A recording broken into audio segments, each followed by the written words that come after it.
you all for joining us today. You know, there has been a lot said about big tech censorship of what transpired around the origins of the COVID-19 virus and where this came from, how it moved to a pandemic. And then there's also questions about what the American people were told and the timeliness or lack thereof of what they were being told. We know that Facebook recently reversed their decision on taking down any kind of information that said it came from the lab in Wuhan, that Beijing should be held to account. YouTube had previously announced that it would censor any content that contradicted the Beijing-run and China-funded World Health Organization. YouTube even took down a video from some medical doctors who were questioning the value of these lockdowns and were questioning what it does to the population and especially what it does to our children. Twitter, they locked down the account of a virologist, a Chinese virologist, who was saying this is what they're doing, gain-of-function research, this is what they're doing in the Wuhan Institute of Virology, holding the Chinese Communist Party to account.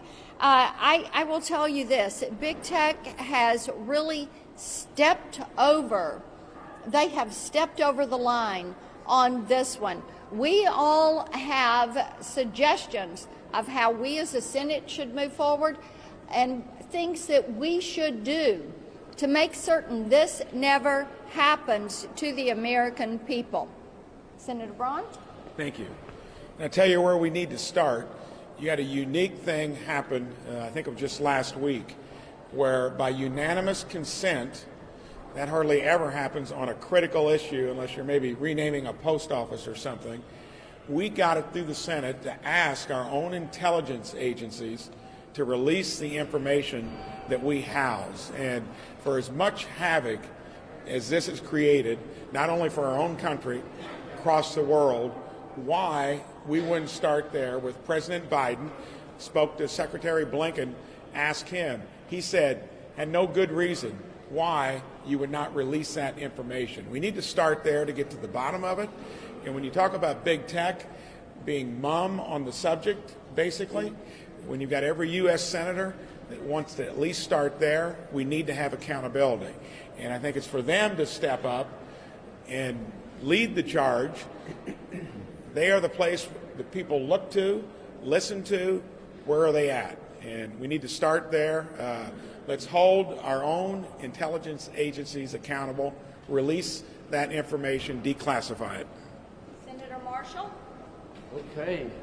Well, Senator Blackburn, thank you so much for giving us a chance to sit here and talk about the Wuhan lab leak and the cover-up thereof, you know, what we affectionately refer to it as Batgate.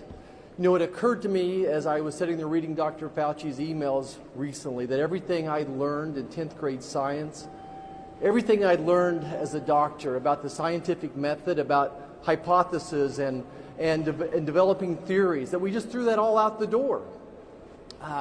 You know, I was shocked as I went back and reviewed some of the letters that were written, but really what rose my suspicion was somewhere back in January of 2020.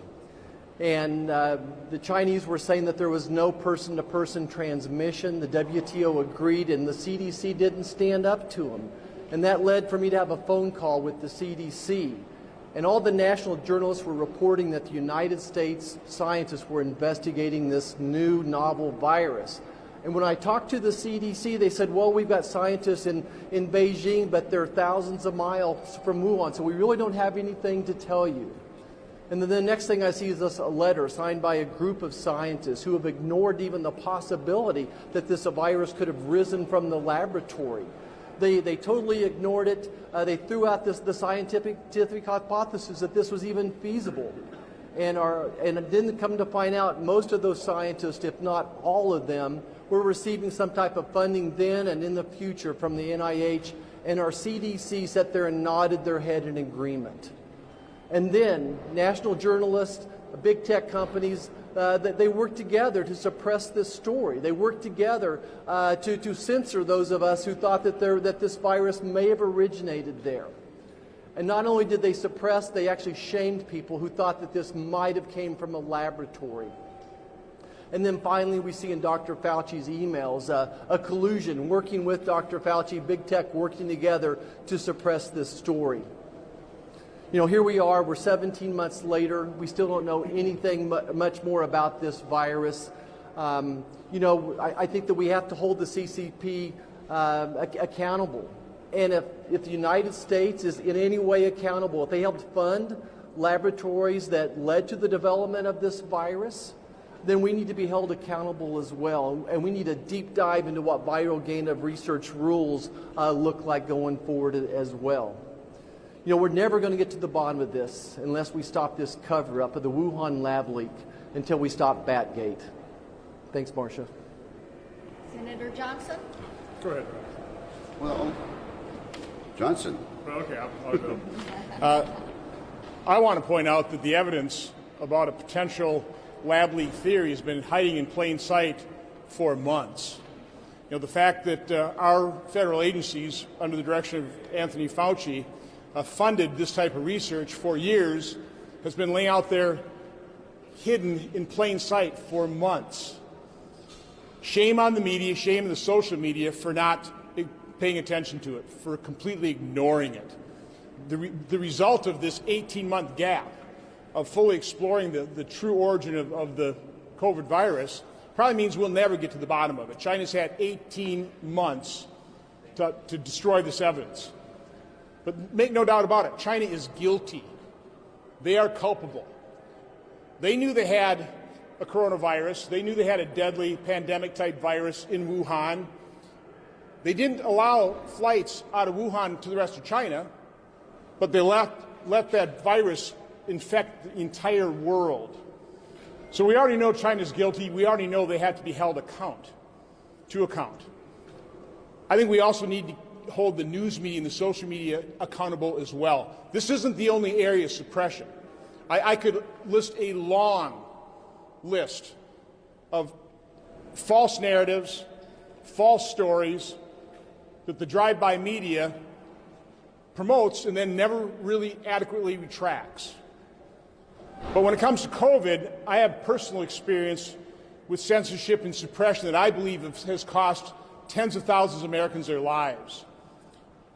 The NIH guidelines as it relates to treatment of COVID remains a compassionless guideline to basically do nothing. Go home, isolate yourself, be afraid, and if you just happen to get sick enough where you have to check yourself in the hospital, maybe we can save your life.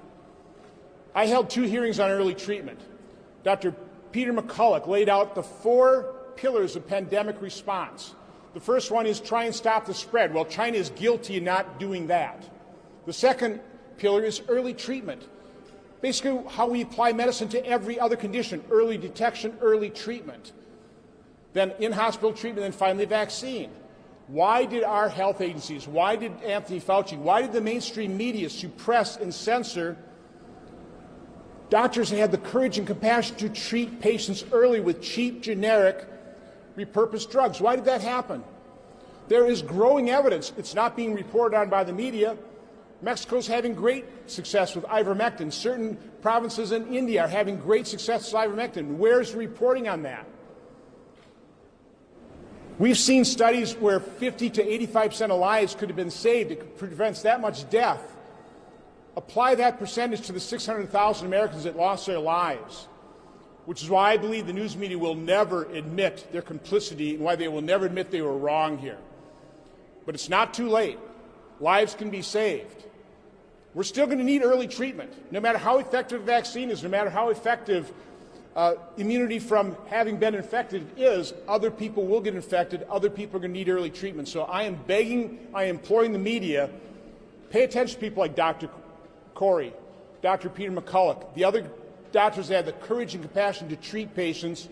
It's not too late. We need to start and really robustly explore early treatment now. finally, Senator Wicker, who joins me in holding big tech accountable and dealing with Section 230 and censorship. Thank you, Senator Blackburn and others. The last quarter of a century has seen enormous growth in the internet, and much of it's been positive, as we all know.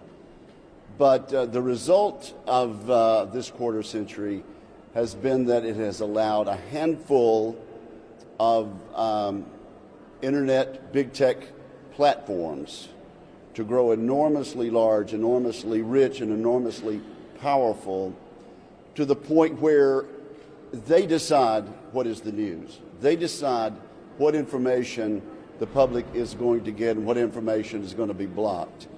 And it's not just the Wuhan virus, which is an outrage, as my colleagues have just described. We could cite chapter and verse time and time again about these big platforms deciding what we will hear and what we can't hear. So let me just help out by saying Senator Johnson is right, and I will cite a few examples. Google threatened to cut off several conservative websites, including The Federalist. How do they have the power to do that?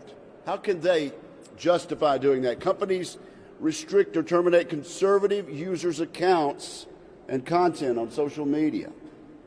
Facebook announced it's suspending the account of a former president of the United States. That is too much power for them to decide who can and who cannot make news and be quoted.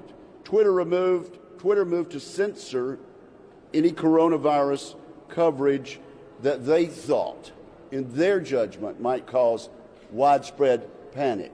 How does a multi-rich, powerful internet platform get to make that decision? And I could go on and on and on. That's why I've joined with senators like Senator Blackburn in trying to correct the Section 230 gaps, but also why I'm introducing legislation to make it clear that these large internet tech platforms cannot discriminate based on their own opinions and based on what they think the public should and should not be allowed to hear.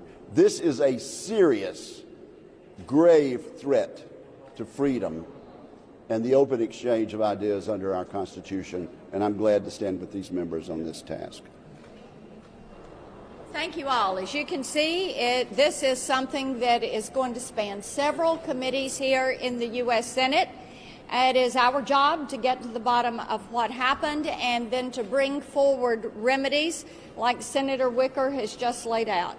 Got a question? Thank you. So the EU and G7 have called for an investigation into whether or not this was a Wuhan lab leak. I'm wondering, do you think an international approach is the best way to investigate this going forward, or what would you recommend? I think the standing committees of the U.S. Senate should take the lead. We are pleased that our allies are also joining us and saying this needs to be investigated. It is obvious that something was not right. It is of concern that the WHO decided that they were going to let the communist Chinese tell them when and how they could approach this lab, and that we had to wait for months. And then also, I saw your release yesterday about firing Dr. Fauci. Can you just talk a little bit about that on camera? Sure. I think that it is appropriate that Dr. Fauci step aside from his responsibilities at the NIAID and that he make himself available to Congress to find out exactly how was he in cahoots with Mark Zuckerberg and big tech. What transpired there? Did the American people hear some truth, but not the whole truth and nothing but the truth? Why was there not timeliness of acknowledgement of concerns around the lab? Why was there not more of a concern around Wuhan saying you cannot go anywhere else in China, or the Chinese Communist Party saying you can go nowhere else in China if you're from Hubei province or you're from Wuhan, but you can travel the globe everywhere but China. These are things that, now look, we've got 3.5 million people that have lost their life. 3.5 million people. We have hundreds of thousands of American families who have experienced loss of life in their families to loved ones, to friends. We have loss of livelihood for hundreds of millions. We have children, precious children, that have just experienced loss of learning for a year, loss of socialization, that are showing emotional problems. And Dr. Fauci is funded by the U.S. taxpayer. And the taxpayer is saying, what did you do with our dollar? Thank you all so much.